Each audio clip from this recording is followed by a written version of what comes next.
Ini adalah Polytron Smart Cinemax EQ LED 50 inch PLD 50 QG 9059 Smart TV 4K.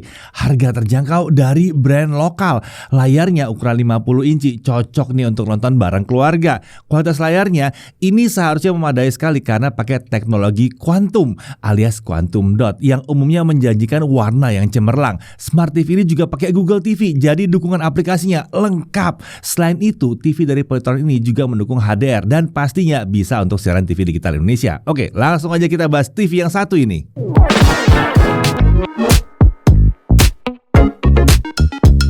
Oke, kalau bicara soal Smart TV 50 inci dari Polytron, mereka punya beberapa tipe, termasuk salah satunya yang kita bahas kali ini, Polytron Smart Cinemax EQ LED 50 inci. Tipe yang satu ini jadi andalan terbaru Polytron. Nah, apa yang membedakannya dari jajaran Smart TV 50 inci lain dari Polytron?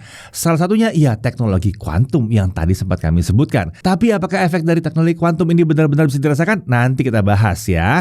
Kita mulai pembahasan TV ini dari paket penjualannya tentunya. Nah, di sini ada unit TV Polytron Smart Cinemax EQ LED 50 inci. Ada 2 buah stand, ada kabel power yang sudah terpasang ke TV, ada remote dan konektivitas Bluetooth, dan ada paket dokumen. Nah, TV ini terlihat cukup simpel dengan warna dasar hitam dan frame bagian bawah berwarna abu-abu dengan material metal. Untuk bezel, bagian kiri, kanan, dan atas memiliki ketebalan di kisaran 7 mm. Sementara untuk bezel bawah itu ketebalannya di 17 mm.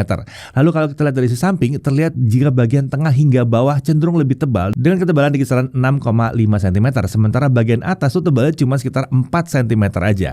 Sementara untuk stand atau kaki-kaki diposisikan dekat ujung kiri dan kanan TV dengan desain seperti ini ya. Nah, stand ini terasa cukup kokoh dan bisa menopang TV dengan baik karena sudah pakai bahan metal. Saat kami ukur, stand ini mengangkat TV sekitar 6 cm dari permukaan meja. Ini masih sedikit agak kurang tinggi untuk soundbar, jadi soundbar sebaiknya diletakkan di depan TV aja. Beralih ke sisi belakang TV ini, di area tengah itu ada lubang mounting VESA 400x300 mm. Lalu untuk konektor I/O-nya ada di 2 area ya, yaitu di bawah lubang mounting dan di area kanan dari sisi belakang TV. Sementara untuk konektor dayanya ditempatkan di area sisi kiri belakang TV. Di bagian dasar terdapat tombol navigasi dan grill speaker yang menghadap ke arah bawah. Menariknya, tombol navigasi di TV ini ada banyak ya, bukan cuma satu tombol untuk semua menu. Secara keseluruhan TV ini memiliki dimensi 111x7,5 x 64 cm tanpa stand atau 111x28,5 x 70 cm dengan standnya. Sementara untuk bobotnya ada di kisaran 9,5 kg jika dihitung dengan stand. Untuk spesifikasinya, layarnya tentunya ukurannya 50 inci, resolusinya adalah 3840x2160 pixel atau 4K ya, refresh rate-nya 60 Hz dan teknologi layarnya adalah EQ LED. Video prosesornya adalah QLE AI processor. Nah, beralih ke audio, Polytron menyebutkan kalau TV ini menggunakan full range plus high frequency dengan total 4 speaker. Ini terdiri dari 2 front speaker dan 2 tweeter. Untuk OS dia pakai Google TV versi 11. Konektivitasnya dia pakai Wi-Fi 5, Bluetooth 5, dan Ethernet.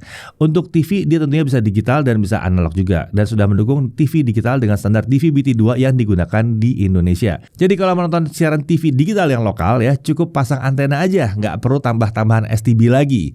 Nah, untuk konektor I/O terbagi di 2 area. Konektor yang menghadap ke samping dari atas ke bawah ada 2 port USB Type A, 3 port HDMI yang mendukung sampai 4K 60 fps. Nah, untuk port dengan label HDMI 3 ini bisa digunakan untuk ARC untuk koneksi ke soundbar. Sementara untuk konektor yang menghadap ke bawah itu ada digital audio out, port Ethernet, audio jack 3,5 mm, AV in, dan antena in. Oke, Smart TV ini pakai Google TV ya. Jadi setup awalnya dan tampilan utamanya memang khas Google TV banget. Terkait aplikasi ada banyak banget. Bahkan masih bisa kita tambah lagi dengan download dari Play Store tentunya. Lalu untuk casting konten tentunya bisa ya, karena TV ini sudah kompatibel dengan Chromecast juga. Kemudian kalau butuh muter file dari storage berbasis USB, kita bisa menggunakan port USB-nya. Dan ini bisa untuk file video, audio, dan gambar juga. Selain itu, port USB ini juga bisa digunakan untuk memasang perangkat input seperti keyboard misalnya, atau mouse juga bisa.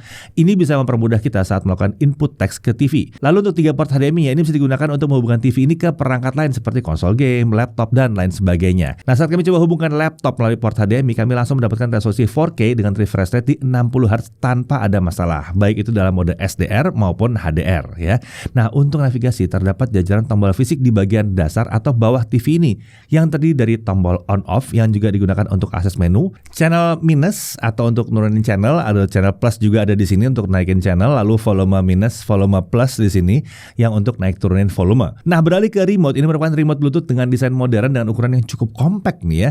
Di sini terdapat tombol navigasi utama di area tengah dengan beberapa shortcut penting ada di sekitar tombol navigasi. Di area atas ada tombol power dan input TV. Sementara di area bawah terdapat shortcut untuk beberapa aplikasi streaming. Secara umum, remote ini terbilang mudah untuk digunakan. Remote ini juga mendukung voice input ke TV. Dan untuk menggunakannya seperti ini ya. Cari Jagat Review di YouTube.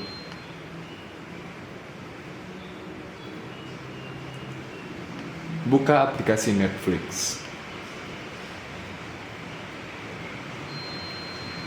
Kembali ke home screen.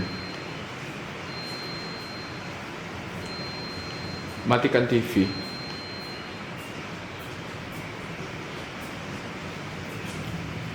Nah, sekarang mari kita bahas kualitas tampilan dari TV ini. Secara umum tampilan TV ini terbilang cukup prima.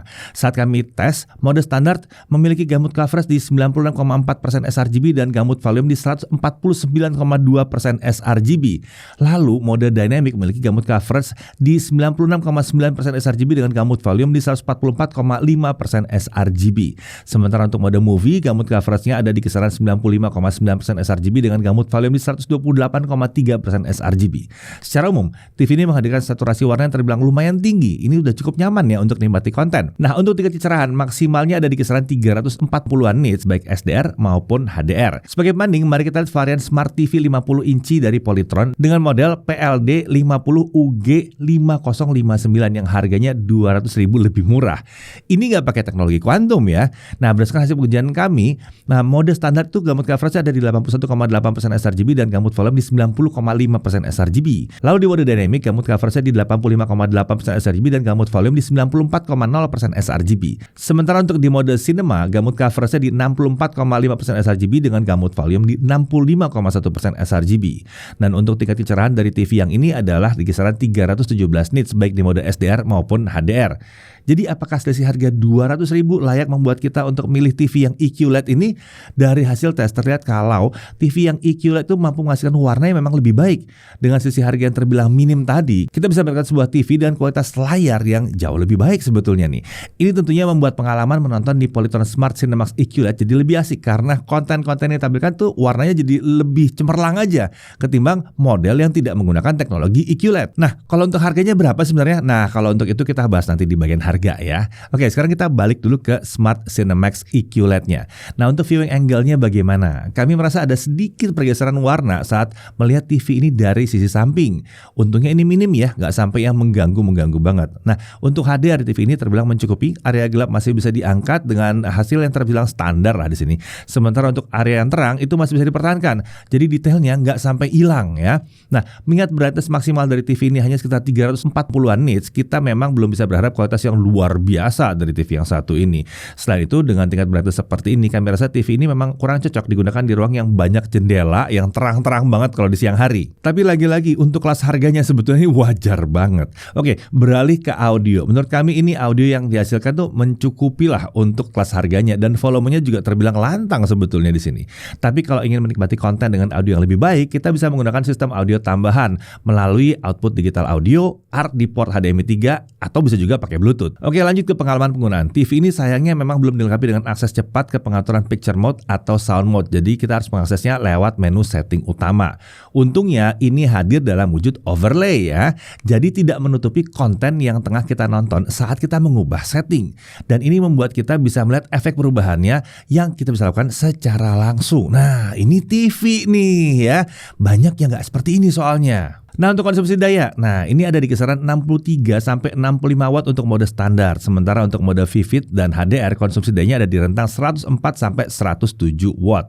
Dan karena tidak ada fitur local dimming di TV ini, jadi konsumsi dayanya terbilang cukup konsisten segitu-gitu aja. Oke, untuk harganya, TV Polytron Smart Cinemax EQ-LED 50 inch PLD 50 QG9059 ini dibanderol dengan harga kisaran 5.999.000. Tapi di sini ada diskon yang membuat harganya jadi 4.999.000. Sementara untuk Polytron 4K UHD Smart Google TV 50 inci yang PLD 50 UG 5059 yang non EQLED itu harga resminya adalah di 6.299.000. Tapi memang ada potongan harga yang membuatnya menjadi 4.799.000. Ya, harga Google TV ini sudah termasuk garansi 5 tahun yang mencakup panel LED, rusak akibat kena petir, spare part, jasa, dan remote juga.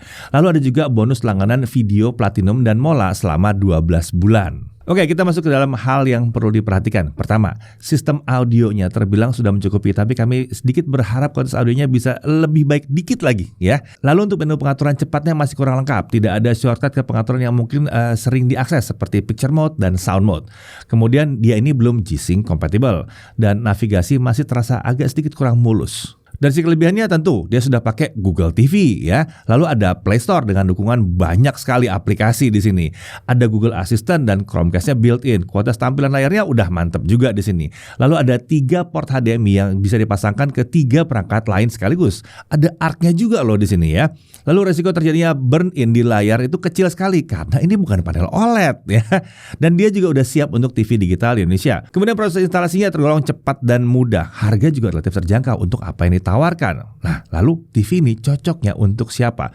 Menurut kami, TV ini akan cocok untuk yang butuh TV 4K berukuran cukup besar dengan harga terjangkau. Nah, TV ini punya ukuran yang cocok untuk tempat tinggal yang tidak terlalu besar. Contohnya seperti di kosan mungkin, kontrakan, apartemen, atau di studio. Nah, cocok juga tuh ya. Jadi kalau kalian sedang mencari TV 4K ukuran 50 inci dengan harga terjangkau yang kualitas layarnya prima, serta ada beragam fitur khas Google TV di dalamnya, kami rasa yang satu ini layak sekali untuk dipertimbangkan. Saya Deddy Irfan, Jagat Ibu TV.